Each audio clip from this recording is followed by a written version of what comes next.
소상공인 기심정결 기초부터 심화까지 강의를 맡게 된 장미입니다. 저희는 코로나 방역 수칙을 준수하여 진행하였습니다. 지난 시간에 이어 두 번째 시간에 만나고 있는데요. 이번 시간에는 저의 경험담을 바탕으로 한옥 체험업을 진행했던 과정을 나누려고 하고, 플랫폼을 이용하여 어떻게 한옥 숙박 공유업을 하고 있는지 그거에 대해서 얘기를 나눠볼 겁니다. 그리고 질의응답 시간 갖겠습니다. 저희 이 사진은 저희 장미옥의 메인 사진이에요. 그래서 저희가 이제 사진 찍는 기술이 이렇게 전문가가 아니다 보니까 사진을 되게 여러 거 찍어가지고 진행을 했었는데, 그 중에서 가장 마음에 드는 사진이 이 사진이어서 이 사진을 메인으로 올렸고요. 그냥 저의 정서상 할머니 댁의 장독대가 되게 저의 정서에 남아있고, 외국인 또한 장독대를 많이 알고 있더라고요. 그래서 이걸 메인 화면으로 잡고 있습니다. 지금 보시는 사진은 저희 장미옥을 방문을 하시면 제일 먼저 만나는 장소거든요. 그래서 이 앞쪽에 보시면 주차장이 있고, 주차장에 주차를 하시고 저기 보이는 문을 통해 장미옥으로 들어오게 되어 있는데요. 지금 보시면 벽돌집이다 이렇게 외관이 되어 있고, 한옥 기와가 보이고 있고, 그 다음에 문은 현대식 문으로 되어 있습니다. 그래서 손님을 맞이할 때 가장 먼저 만나는 곳이 중요하잖아요. 그래서 우리가 어디를 갔을 때 첫인상이 중요하다고 하는 것처럼 집도 첫인상이 중요한 것 같아요. 그래서 이곳에 에너지를 조금 피워서 통일성을 좀 기점으로 해서 이렇게 진행을 했었고요. 이게 왜 통일성이 있냐는 이따가 얘기 나누어 보시면 알 수 있을 것입니다. 보시면 기와 어떠신가요? 저는 저 기와를 보면 되게 멋있다, 그리고 힘들었겠다 이런 생각도 들고요. 그 다음에 와, 저거 계속 오랫동안 유지해가지고 저희 자녀들이 커서도 한옥의 정취를 느낄 수 있게 내가 지켜야겠다 이런 생각도 하고요. 그 다음에 저희 집은 특이하게 굴뚝이 있어요. 예전에 아궁이가 있었었나 봐요. 그래서 굴뚝이 있어가지고 저희 집은 굴뚝이 스팟이에요. 그래서 사람들이 다 물어봐요. 저거는 무엇인지, 어디에 불을 떼면 저기에 연기가 나는지 이런 걸 물어보거든요. 그래서 그렇게 리모델링 할 때 신경을 좀 썼었고요.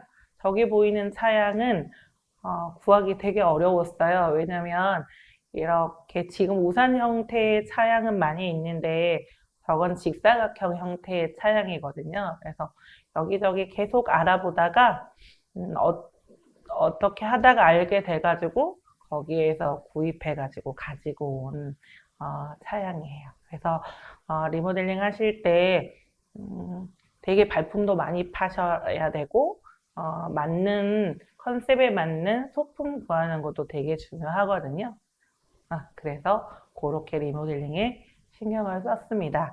그리고 청소할 때도 이 입구의 청결함을 가장 중요하게 생각해요. 그래서 항상 밖에 물 청소와 그 다음에 깔끔함을 유지하려고 되게 노력하죠. 그래서 첫인상인 장미옥의 사진으로 오늘 강의를 시작하고 있습니다. 아까 일부에서 얘기 드렸다시피 평면도가 있어야 된다고 했잖아요. 구조도나. 그래서 이걸 작성하기 위해서 뭐 인테리어 업자를 찾아갔다는 분도 있고, 뭐 입체로 만들어야 된다고 생각하고 설계를 CAD를 맡기시는 분들도 봤거든요. 근데 중요하지 않고요. 그냥 저희가 운영할 곳에 평면이 어떻게 구성되어 있는지만 알 수 있으면 그냥 그렇게 진행하면 돼요. 저는 이걸 엑셀로 그렸거든요. 그래서 엑셀로 그려가지고 구역 나누고, 그 다음에 이렇게 시설 배치도를 먼저 작성을 해서 리모델링을 진행했습니다. 리모델링 하기 전에 컨셉 정할 때도 동선도 좀 생각했고요. 원래 화장실이 한 개만 있는 장미옥이었는데 방을 별도로 렌트를 하기 위해서 화장실을 한 개를 더 추가로 만들었고, 그 다음에 침구류나 이런 걸 간단하게 세탁할 수 있게 세탁실을 따로 두었어요. 그래서 저 공간이 죽어 있었던 공간이었는데 뭘 만들면 좋을까 이렇게 생각했을 때 세탁실이 좋겠다 해가지고 세탁실을 만들었고, 간단한 비품들은 저기에 두고 있습니다. 그리고 방이 2개고 객실이 2개고 공유 주방이 하나가 있어요. 그래서 그 공유 주방은 양쪽 방에서 다 같이 사용할 수 있게끔 만들어 놨는데 독채로 나가는 경우들이 대부분이어가지고 공유 주방은 그냥 주방으로 사용하고 있고, 또 개인 방 하나하나 이렇게 따로따로 나갈 때도 그냥 상을 준비해가지고 방으로 가지고 가서 먹을 수 있게끔 별도의 밥상을 준비해가지고 비치를 해놓았어요. 그리고 테라스가 있고 장독대가 있고 화단이 있고, 화단은 이 집 살 때부터 원래 있었거든요. 근데 그 화단을 구획 정리를 해가지고 이렇게 약간 안쪽으로 집어넣고 마당에서 아이들이 투어놀이나 제기차기나 이런 걸 할 수 있는 공간을 만들었어요. 그리고 햇빛이 많이 드니까 위에 차양을 설치를 했고, 그 다음에 테라스에서 고기를 구워 먹거나 이렇게 앉아서 바람을 느끼면서 오손도손 얘기 나눌 수 있는 공간을 마련했죠. 저기 화장실 옆에 공간, 대문 옆에 공간에는 창고를 마련을 했는데 창고가 꼭 있어야 되겠더라고요. 왜냐면 일단 이불이 굉장히 많죠. 왜냐면 뭐 4명씩만 들어와도 4명 들어오고 빨아야 되니까 기본 8채는 있어야 되고 8채 이상이 있어야 되는데 손님이 안 들어올 때는 이것들이 다 이렇게 보관이 돼야 되잖아요. 그리고 여벌도 있어야 되고, 그래서 그런 것들을 넣어둘 피품 공간을 마련해 두시는 게 설계하실 때 꼭 필요한 부분인 것 같아요. 그래서 꼭 그런 부분을 만들어 놓으시면 좋습니다. 그러면 일단 리모델링 전에 할 일을 간단하게 요약해 봤는데요. 일단 컨셉을 정하시는 게 좋을 것 같아요. 컨셉을 예를 들면 타겟층이 누군지, 아니면 여기에서 어떤 목적으로 오는 사람들이 이용을 할지, 또는 한식으로 할지 양식으로 할지 입식으로 할지 좌식으로 할지 이런 것들을 다 컨셉을 정하고 색깔은 한 3가지 선으로 정해가지고 구성하는 것도 좋을 것 같고요. 저희는 동선을 좀 반듯반듯하게 만드는 거에 치중을 했거든요. 그리고 컨셉은 말했다시피 도심 속의 힐링, 한옥에서 살아보다 라는 컨셉으로 이 장미옥을 운영을 하고 있습니다.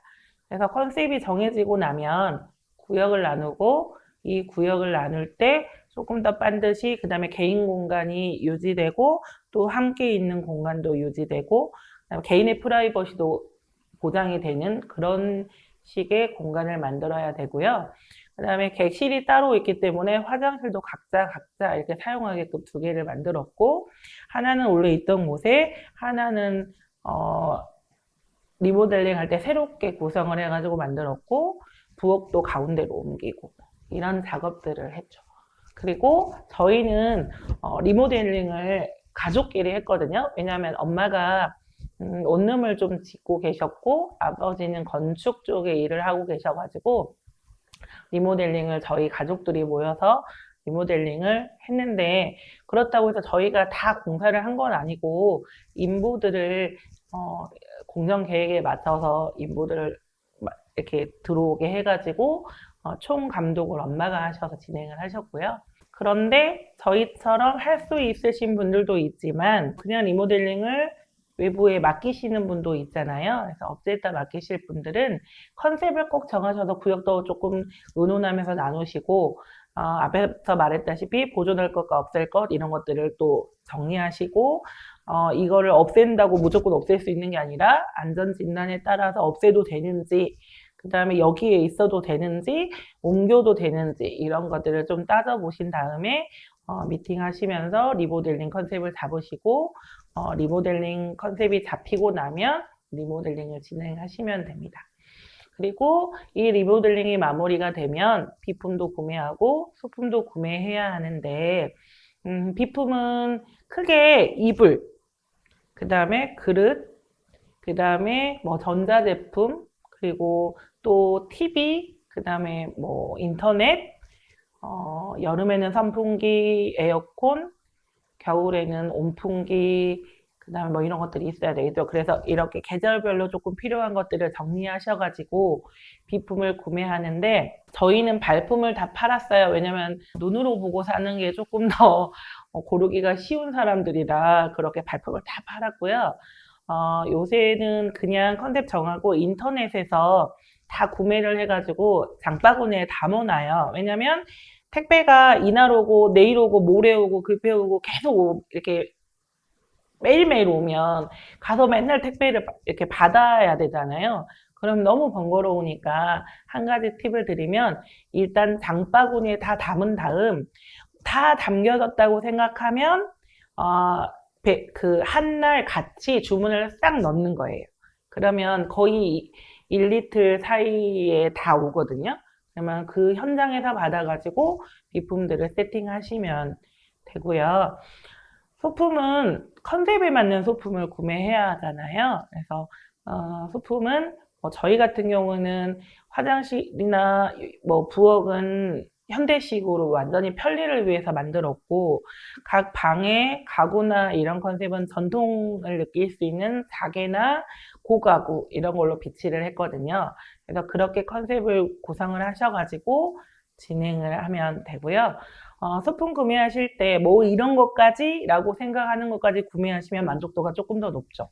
저희 장미옥 같은 경우는 없는 거 빼곤 다 있어요. 그러니까 칫솔 하나만 가지고 오시면 그냥 오셔서 오늘 바로 들어오셔가지고 자고 씻고 자고 뭐 주문해서 뭘 해먹고 그 다음에 화장품 바르고 이런 것까지 다 모두 갖춰져 있거든요. 그래서 그냥 그런 편리성을 뭐 이런 것까지 준비해 놓으시면 좋을 것 같고요. 일단 비품 구매나 소품 구매는 이따 다시 얘기 나누는 걸로 하고, 이렇게 리모델링 전에 이런 것들을 고민을 하셔서 준비를 해 놓으셨으면 리모델링에 들어가시면 될 것 같습니다. 아까 제일 앞에 장미옥 입구 사진을 보여드렸는데, 저희 장미옥은 처음에 이런 모습이었어요.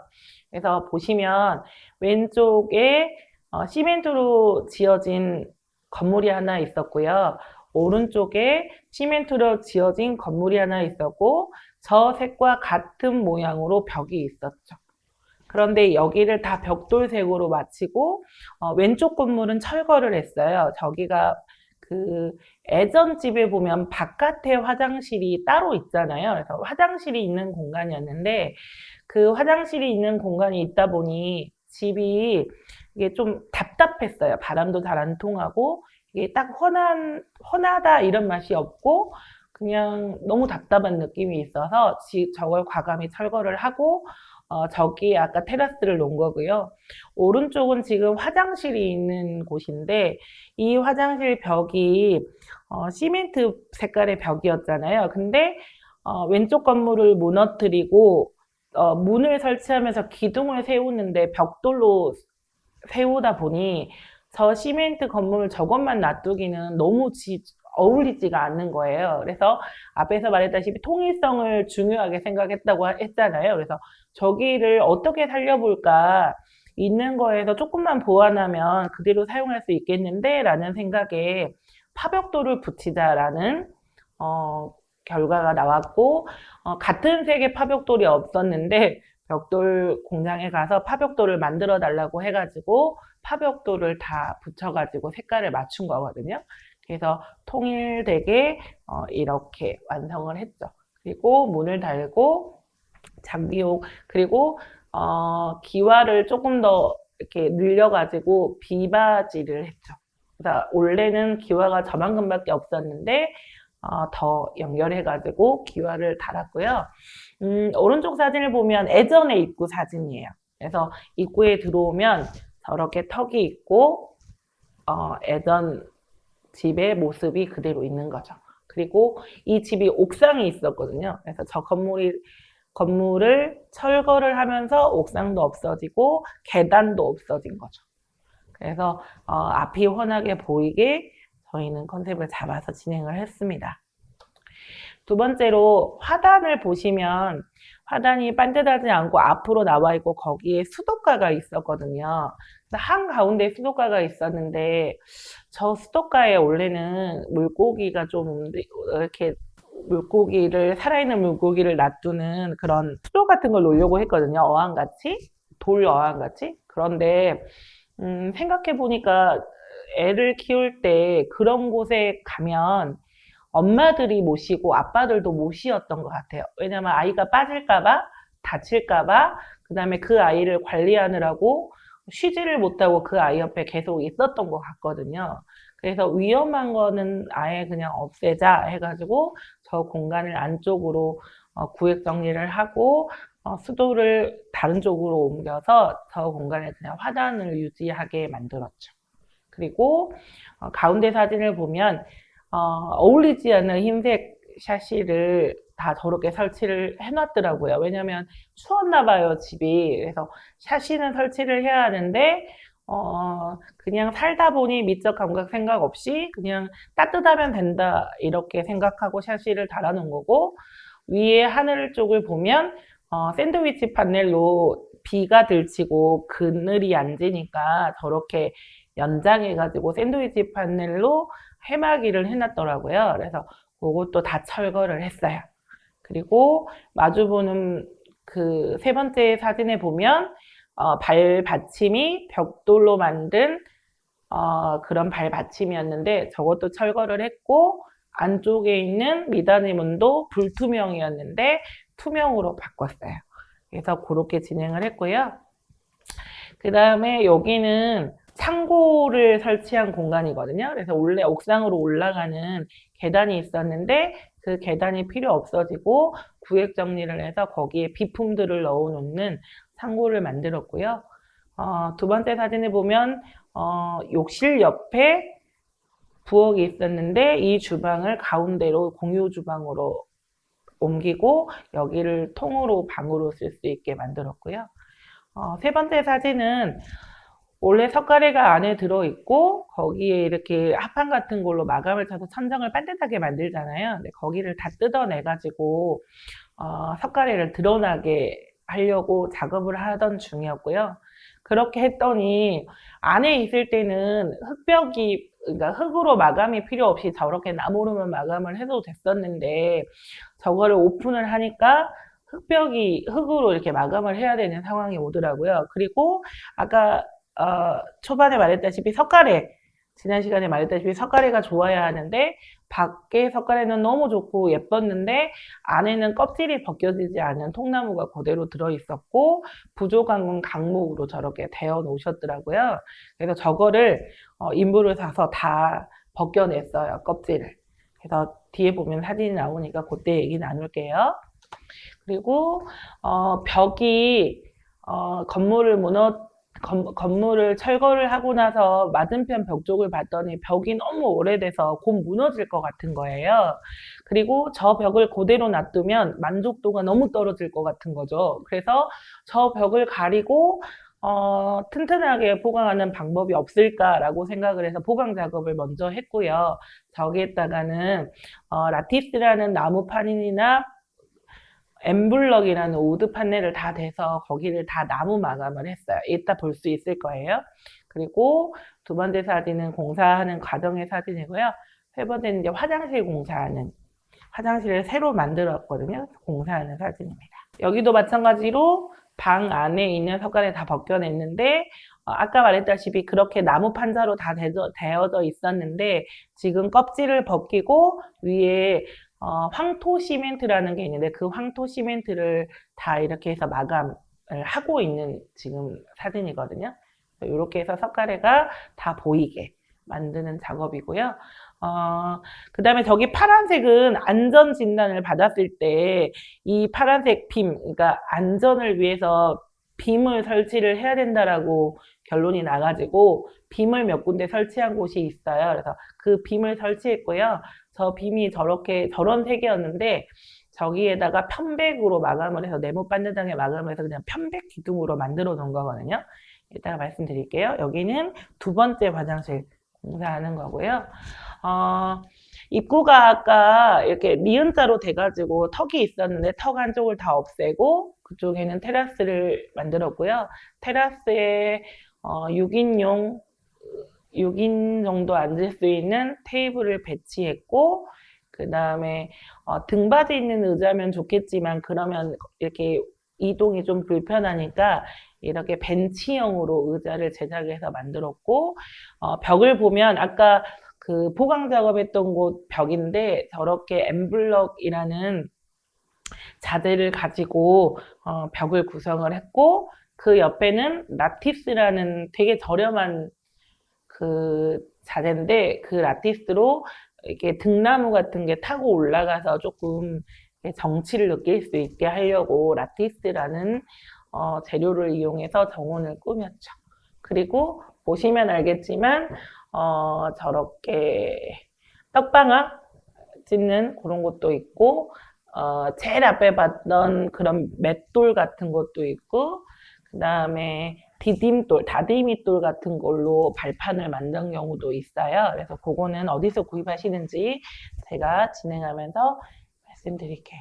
그래서 저렇게 구획 정리를 하고 위에 보시면 지금 차양 같은 게 쳐져 있는데 원래 샌드위치 파넬이 있던 자리인데 거기를 투명한 플라스틱 재질이 있어요. 그걸로 천장을 막고 그 위에다가 햇빛이 너무 많이 드니까 발 같은 거를 위에다 얹은 거거든요. 그래서 발 때문에 해가 많이 안 들어오게 그렇게 진행을 해서 인테리어를 했죠. 그리고 화단은 지금 계속 확장하고 있는 중이고요. 보시면 저기 탑, 항아리, 그 다음에 맷돌, 이런 것들은 어디에서 구하는지 되게 궁금하시잖아요. 이런 것들은, 각 지역에 전통 경매장, 전통 물건들을 경매하는 곳이 있어요. 그래서 그런 경매시장 같은 데 가가지고 구입을 한 거고요. 저희 어머니 취미가 그렇게 그런 데 가서 옛날 고가구나 그런 물건들을 구입하시는 것을 너무 좋아하시고 구경하시는 걸 좋아하세요. 그래서 그런 곳을 부안에도 있고 나주에도 이렇게 군데군데 이렇게 시장에 서는 데가 있는데 그런 데 가셔가지고 저렴하게 구매해가지고 오셔서 저렇게 놔둔 거고 그렇게 약간 전통의 소품들을 배치를 했습니다. 이거는 화단 쪽에서 장미옥의 건물을 본 건데요. 파노라마로 찍어 사진이 약간 이렇게 타원형으로 보이는데 지금 보시면 샤시 아까 흰색으로 보였던 샤시들이 다 없어졌고 방문에만 지금 샤시를 설치를 했고요. 정면에 보이는 문은 예전 문을 그대로 사용했는데 불투명 유리였던 것을 투명으로 바꿔냈죠. 왜냐면 안쪽에서 너무 답답하고 우리가 겨울에는 우물마루에 앉아가지고 추워서 밖을 볼 수가 많이 없을 것 같은데 그러면 주방에 앉아가지고 밖을 차 마시고 이럴 때 밖을 볼 것 같은데 다 막혀서 불투명이면 보기가 조금 어렵고 약간 답답할 것 같았어요. 그래서 저 문이 되게 오래된 문이고 좋은 문이어서 절대 바꾸면 안 된다라는 주변에 조언들도 있었지만 일단 투명으로 바뀌었으면 좋겠다라는 합의를 봐서 그 문을 그대로 살리고 문양도 그대로 살리는 형태에서 문만 투명으로 그러니까 유리만 투명으로 교체할 수 있을까를 알아봤는데 가능하다고 해가지고 그대로 투명하게 바꿔놓은 케이스고요. 옆에 창문은 그냥 투명한 유리로 놔두면 전통 무늬가 좀 안 사니까 문살이 있는 약간 조금 가격이 있는 그런 걸로 이중창으로 다 설치를 했어요. 왜냐면 외풍 때문에 다 단열이 돼야 돼서 이중창으로 설치를 한 거거든요.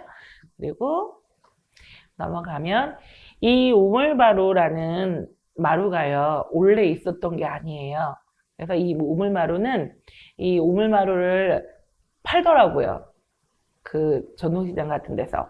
그래서 거기에서 구매해가지고 와가지고 여기에 맞춰서 넣은 거거든요. 그래서 원래 여기 마루는 그냥 나무 판자처럼 되어 있는 거였는데 우물마루를 만들기 위해서 다 드러내고 보강 작업을 해서 우물마루 예전에 다른 데서 떼가지고 온 우물마루를 구입을 해가지고 여기에 맞춰서 끼워 넣은 거예요. 그래서 우물마루가 아닌 것보다는 우물마루인 게 한옥의 정치를 살릴 수 있는 거죠. 그리고 지금 저 상들이 각 방에 별도로 숙박객이 들었을 때 각자 방에서 편하게 밥을 먹고 싶을 것 같아서 저 상을 2개를 비치해 놓고 밥을 가지고 가서 먹을 수 있게끔 준비해 놓은 거고요. 그리고 가운데 사진에 보면 돌 큰 거 하나 놔뒀잖아요. 저 자리가 아까 발판 벽돌로 쌓아가지고 시멘으로 작업해놨던 그걸 없애고 저 돌을 구입해서 돌로 발판을 만들어 놓은 거거든요. 그래서 조금 예전처럼 진짜로 저희 할머니 집도 저런 돌로 올라갔던 기억이 있고, 그 다음에 아니면 다디밋돌 같은 거 놔져 있던 기억이 있어요. 그래서 그걸 생각하고 저렇게 했으면 좋겠다 이렇게 해서 만들어 놓은 거고요. 지붕은 석가래를 다 오픈을 시키고 나니까 껍질이 안 벗겨진 나무가 있었잖아요. 그래서 그걸 다 인부를 사가지고 껍질을 다 벗긴 다음 기름칠을 한 거예요. 기름칠을 여러 번 하면 저 색이 나오거든요. 그래서 기름칠을 한 거고, 그 다음에 마감도 다 황토 시멘트로 다 천장 마무리를 다 한 거죠. 그래서 그렇게 해서 지금 보면 저런 천정이 나와 있고, 등도 최대한 그 한옥에 맞춰서 등나무 등이나 예를 들면 나무 등 이렇게 골루로 가가지고 그런 걸로 컨셉을 잡아서 이렇게 설치를 한 거고요.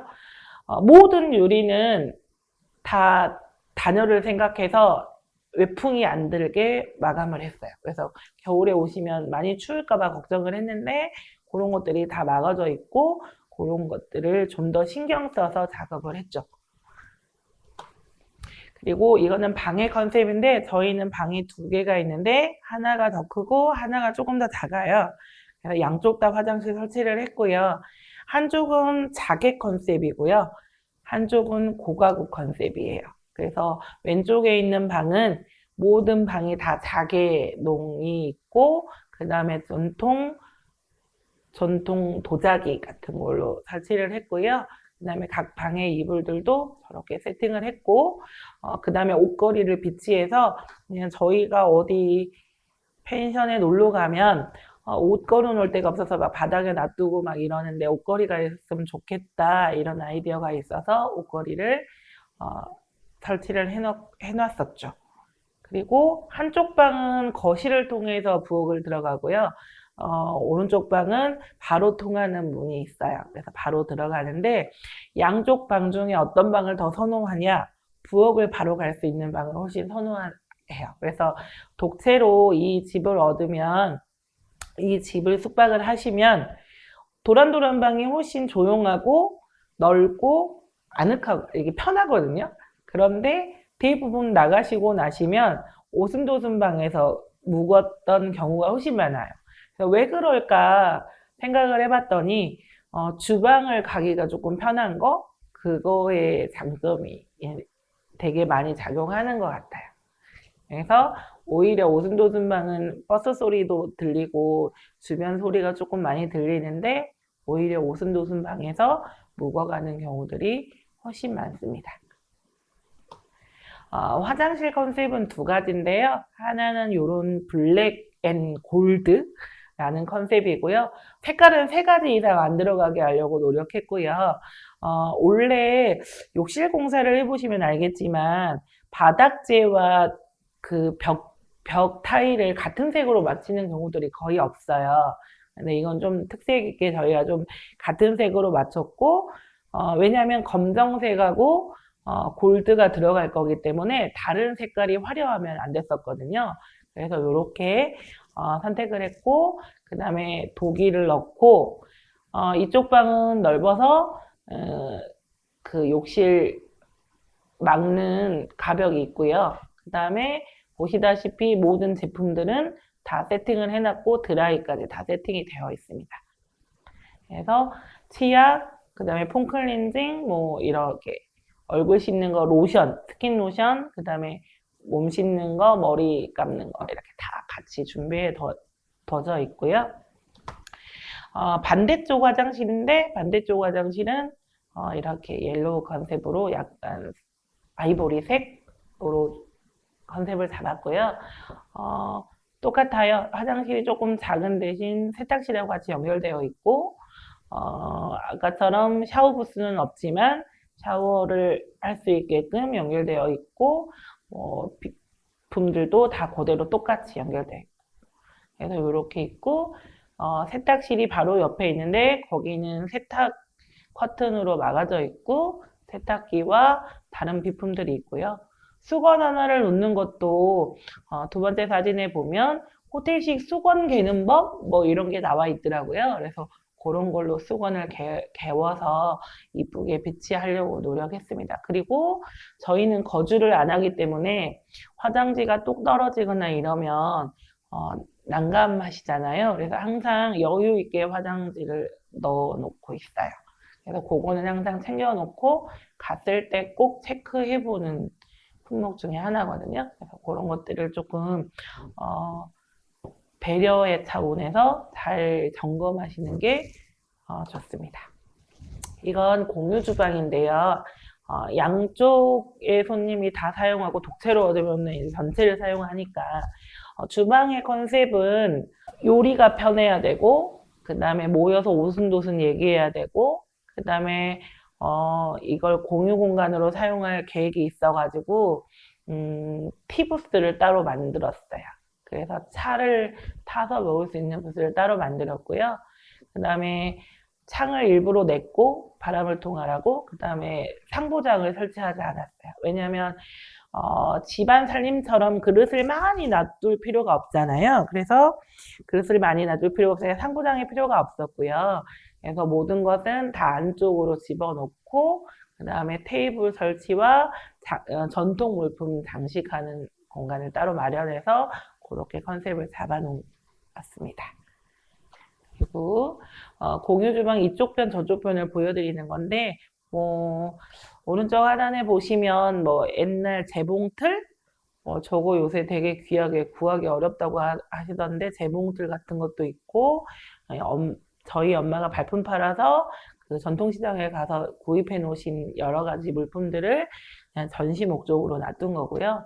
반대쪽 편에는 아까 티부스, 그러니까 차를 마실 수 있는 공간이 있다고 했잖아요. 그래서 원래 처음 계획은 조식을 제공을 하려고 저런 부스도 이렇게 준비를 하고 그 다음에 공유 주방으로 쓸 거라 준비를 했었는데 대부분 독채로 오시는 분들이 많아가지고 굳이 조식을 드려야 될 필요성이 많이 없어서 지금은 조식 서비스는 안 하고 있어요. 근데 만약에 혼자 오셔가지고 숙박을 하시는 분들이 있으면 라면 같은 걸, 컵라면 같은 걸 세팅을 해놓기도 해요. 그래서 끓여서 먹을 수 있게끔. 그래서 후기에 그런 거 주셔서 되게 감사하다라고 후기 남겨주신 분들도 있고, 그렇죠? 그래서 그렇게 구상을 해놓았어요. 아까 말했다시피 창문은 이렇게 창살이 있게끔 전통 문양을 넣어가지고 비용이 조금 들더라도 구성했고요. 아까 되게 좋은 문이라고 했던 옛날 문을 살렸는데 문양이랑은 다 그대로 살렸고 유리만 이중으로 양쪽으로 넣었거든요. 그래서 그렇게 넣었고 여름을 생각해서 이렇게 여닫을 수 있는 모기장 같은 걸 설치해서 이렇게 버튼 누르면 열렸다가 다시 닫으면 닫아지고 하는 거를 설치를 했어요.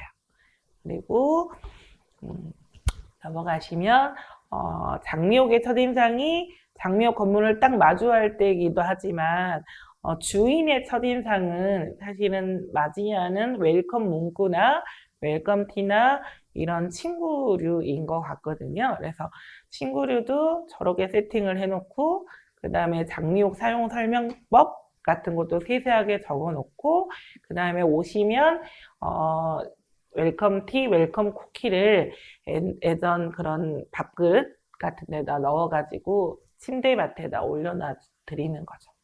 그리고 저렇게 웰컴 문구로 뭐 장미옥에 방문해 주셔서 감사합니다. 장미옥에 머무는 동안 편히 쉬시길 바랍니다. 뭐 이러면서 장미옥 주인 장미 이렇게 해가지고 올려놓고 급하신 일이 있을 때 연락하라고 연락처 남겨놨고요.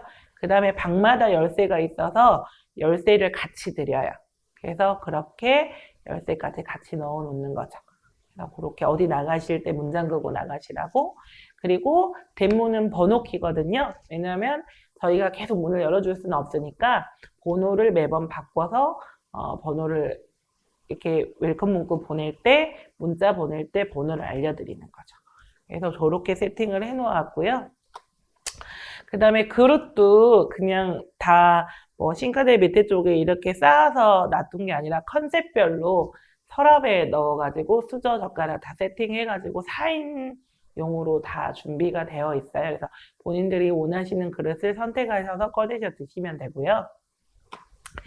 그 다음에 제품들 체험용품들이에요. 체험용품들은 옛날 책상 구해가지고 저렇게 다 세팅해놓고 벽에 보시면 코로나 관련 서류나 설명문들 다 붙어져 있고요. 그 다음에 최대한 저한테 문의 전화를 하시지 않게 하기 위해서 모든 전열기호나 사용법을 벽에 다 순서대로 붙여놨어요. 그래서 시스템을 만들어 놓은 거죠. 왜냐면 내가 없어도 스스로 할 수 있게. 이런 건 조금 일하시는데 편리하게끔 하는 내용인 것 같아요. 그리고 그들도 게스트 분들도 이런 것까지 신경 써주셨네요 하고 거기에 세심하시다고 뭐 문구를 남겨놓으시는 분들도 있고요. 그리고 요새는 코로나 관련 서류로 해가지고 코로나 점검이 별도로 나오거든요. 그래서 지금 여기에 리스트처럼 시설 방역관리자를 지정을 해야 되고 종사자를 점검대장을 비치해서 뭐 매일 출퇴근을 체온 체크를 해야 되고 그다음에 시설 방역 소독대장이라고 해서 비치를 해야 되는데 규정이 있어요. 1회 이상 꼭 소독을 해야 되고 3회 이상은 환기를 해야 된다는 내용이 있거든요. 그래서 저희들 같은 경우는 게스트님께 환기를 꼭 시켜달라고 부탁을 하는 편이고요. 네 번째는 손소독제를 비치하거나 손 씻기 공간이 있으면 되는데 저희는 손소독제를 비치하고 있습니다. 다섯 번째는 출입자 명부를 꼭 관리를 해야 하는데 저는 아까 웰컴 문구랑 같이 출입자 명부를 같이 놓아두고 있어요. 그래서 들어오시기 전에 문자 알림을 할 때 꼭 출입자 명부를 기재를 해달라고 말씀드리죠. 그래서 이렇게 하고 여기에 플러스 코로나 운영 지침을 꼭 비치를 하셔야 점검을 받을 수 있습니다. 그러면 이런 거 가지고 어떻게 그러면 홍보를 할까를 이제 얘기를 하려고 하는데요. 홈페이지를 관리하셔도 되고 블로그를 관리를 하셔도 되지만 그거는 외부에서 유입을 하려면 굉장히 광고를 많이 해야 하잖아요. 그거와 비슷한 효과를 내는 게 플랫폼을 이용을 하는 건데 플랫폼에서 호스트 등록을 하시면 돼요. 그 사이트가 에어비앤비도 있고 우리나라에서 운영하는 위홈, 코자자 이런 사이트들이 있어요. 그래서 회사 선택하셔서 올리셔도 되고 모두에 다 올리셔도 되고 그래서 그렇게 진행하면 되고 에어비앤비나 위홈이나 코자자는 다 회원가입을 하시고 호스트 전환하시고 숙소를 등록해야 광고가 되겠잖아요. 그래서 숙소를 등록을 하는데 숙소 등록할 때는 꼭 사전에 준비할 게 사진 촬영. 사진은 21장 이상 올리게 되어 있어요. 에어비앤비 같은 경우는 21장 이상 찍으시고 잘 찍으셔야죠. 그리고 얼마를 받을 건지 가격을 책정하시고 그 다음에 우리 숙소를 어떻게 설명할 건지 그리고 게스트한테 안내사항은 무엇인지 어떤 물품이 비치되어 있는지 이런 것들을 다 입력을 하게 되어 있으니까 그런 것들을 다 준비하셔서 입력하시면 될 것 같습니다. 여기에서 사진 촬영의 팁을 좀 알려드리면 사진을 촬영하실 때는 절대 세로로 찍으시면 안 돼요.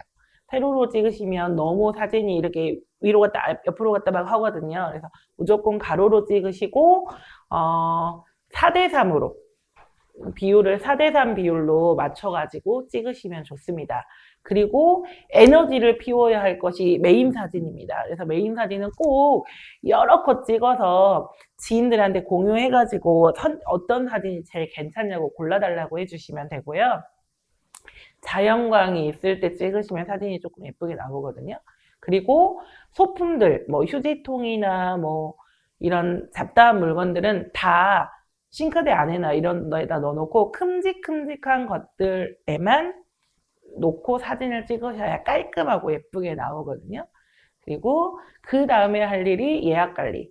그래서 예약 언제 오픈을 할 건지 언제는 안 할 건지 이런 것들 예약 관리를 하시고, 예약 문자가 오면 다른 데랑 달리 해외 사이트에서 에어비앤비 같은 거 오거든요.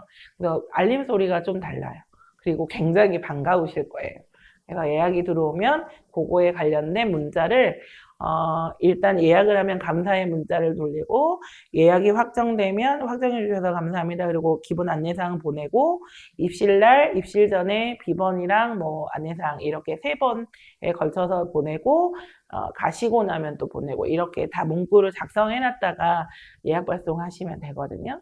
그리고 문자 관리는 그렇게 하시면 되고, 그 다음에 가장 중요한 거 후기 관리를 하셔야 되는데, 게스트도 저희들한테 후기를 쓰지만 저희도 게스트들한테 후기를 써요. 그러면 그 후기를 읽으려면 후기를 작성을 해야 후기가 읽혀요. 그리고 후기를 많이 모아야 상단 노출이 될 수 있는 슈퍼호스트가 될 수 있거든요. 그래서 그런 것들을 잘 후기들을 모아가지고 처음에는 빨리 슈퍼호스트가 되시는 게 홍보에 굉장히 도움이 됩니다. 그리고 문의사항이 오면 대답을 즉각 빨리빨리 해줄 수 있으셔야 되거든요. 그래서 만약에 내가 좀 서투르다, 그러면 이걸 관리하는 뭐 그런 사람들을 써도 되고요. 아니면 문구별로 아까 제가 말했다시피 문항별로 정리해놨다가 올려주시면 되고, 문의사항들에 올리시면 되고, 외국인이 오셨을 때는 다른 그 번역 앱에서 해가지고 올리셔도 됩니다. 그리고 당일 예약이 가능하니까 가격 조정도 가능할 수 있거든요. 그래서 적당히 집이 비었을 때는 가격 조정도 조금 하셔서 비어있는 것보다는 저렴하게라도 나가는 게 나으니까 그런 유도리를 조금 발휘하셔서 숙박 공유업을 하시면 도움이 될 것 같습니다. 저만의 비법? 제가 수익을 좀 창출하는 비법을 알려드리면, 첫 한 달은 에어비앤비에서 상단 노출을 계속 시켜주셨어요. 그래서 상단 노출을 하는 동안은 조금 저렴하게 방을 쉐어를 했어요. 왜냐하면 손님이 와야 후기를 모을 수 있고 손님이 이용해봐야 만족도를 평가를 받을 수 있잖아요. 그래서 조금 저렴하게 방을 공유를 했고, 그러면서 손님을 많이 유치해서 후기를 계속 모았죠. 그래서 슈퍼호스트가 지금 저는 됐는데, 후기는 평점이 4.8점 이상이면 되고요. 그래서 응답률이, 그러니까 제가 응답해주는 율이 100% 이상이면 좋고, 그 다음에 호스팅한 숙박, 그러니까 그 숙박을 10회 이상 빌려줬어야 해요. 그리고 만약에 예를 들면 한 사람이 2박 3일을 묵었다, 이거는 1박 1회로만 인정이 되거든요. 그래서 10회 이상 해야 되고, 예약 취소율이 1.0% 미만이면 슈퍼호스트가 될 수 있죠. 그래서 한 달 뒤에 평가를 해서 슈퍼호스트가 되고 나면 검색어의 상단에 올라오게 되어 있어요.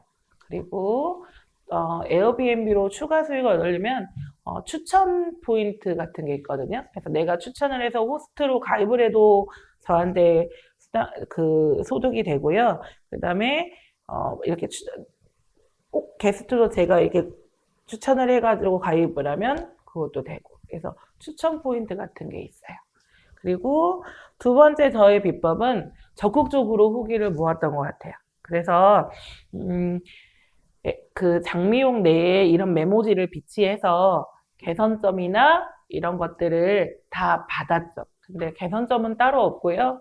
다 좋았다, 사진보다 좋다, 너무 잘 쉬고 간다, 뭐 이런 내용들이 대부분이었어요. 그리고 청결 유지는 기본이고요. 이 정도까지 해야 할 정도로 청결하시면 됩니다. 그리고 문자도 이 정도까지 친절해야 하시면 돼요. 그리고 시스템 구축은 전화를 많이 안 오게 하는, 그리고 그들에게도 불편하게 하지 않는, 이렇게 모든 사용법을 다 올려놓는 이런 방법도 있습니다. 그리고 계속 연구해야 해요. 그래서 연구하는 자세가 좀 필요하고요. 연구를 할 때 제일 좋은 방법은 다른 숙박 공유업에 가서 외박을 해보는 것도 좋은 방법입니다.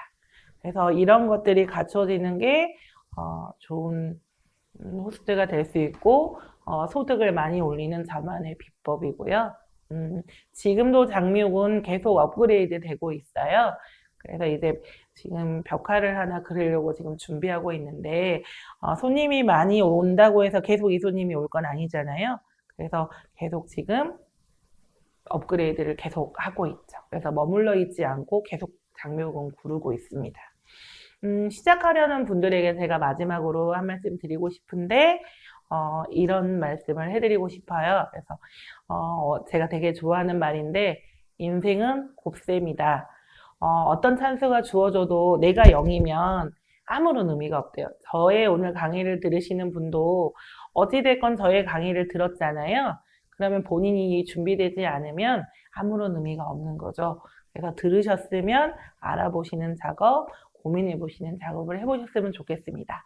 그러면 지금 보니까 뭐 멋있네요, 막 이런 내용은 있는데 지리는 따로 없고요. 아까 전에 장미옥에 묵을 수 있나요? 이 지리가 있었거든요. 장미옥은 언제든 예약하시면 오시면 됩니다. 그래서 장미옥은 언제든 오셔서 편하게 묵고 가시면 좋을 것 같고요. 이상으로 쉐어 숙박을 준비하는 강의 여기에서 마치려고 합니다. 감사합니다.